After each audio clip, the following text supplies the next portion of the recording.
Nandi Basaveshwara Maharaj key ಜೈ. ಶ್ರೀ ನಂದಿ ಬಸವೇಶ್ವರನ ಪವಾಡಗಳು ಸಾಕಷ್ಟು ಇವೆ. ಆದರೆ ನಾನು ಹೇಳೋದು ನನ್ನ ಸ್ವಂತ ಅನುಭವ. ನಾನು ಮಲ್ಲಪ್ಪ ಪೂಜಾರಿ. ನಮ್ಮದು ಆಲೂರು ಗ್ರಾಮ. ನಂದಿ ಬಸವೇಶ್ವರನ ಹೆಸರಿನ ಮೇಲೆ ನಾನು ಒಂದು ಆಟೋ ತೆಗೆದುಕೊಂಡೆ. ಆ ಆಟೋ ತೆಗೆದುಕೊಂಡ ನಂತರ ಅದಕ್ಕೆ ಶ್ರೀ ನಂದಿ ಬಸವ ಅಂತ ಹೆಸರು ಹಾಕಿದೆ. ಆ ದಿನದಿಂದ ನನ್ನ ಜೀವನ ನಡೆಯುತ್ತಿದೆ. ನನ್ನ ಮನೆಯ ಜೀವನ ಕೂಡ ಚೆನ್ನಾಗಿ ಸಾಗುತ್ತಿದೆ.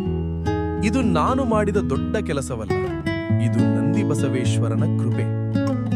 ನಾನು ನಂದಿ ಬಸವೇಶ್ವರ ಮೇಲೆ ಪೂರ್ಣ ನಂಬಿಕೆ ಇಟ್ಟುಕೊಂಡಿದ್ದೇನೆ.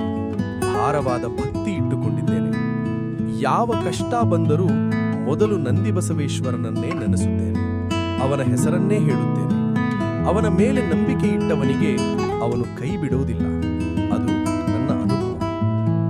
ಇವತ್ತು ನಾನು ನೋಡುತ್ತಿದ್ದೇನೆ, ನಂದಿ ಬಸವೇಶ್ವರನ ಪವಾಡ ಪ್ರತಿದಿನವೂ ನಡೆಯುತ್ತಲೇ ಇದೆ. ಇದೇ ಶ್ರೀ ನಂದಿ ಬಸವೇಶ್ವರನ ಮಹಿಮೆ. ಇದೇ ನಮ್ಮ ಆನೂರಿನ ದೈವಿಕ ಶಕ್ತಿ. ನಂದಿ ಬಸವೇಶ್ವರ ಮಹಾರಾಜ್ ಕೀ ಜೈ. ಜಯ ಜಯ ನಂದಿ ಬಸವೇಶ್ವರ.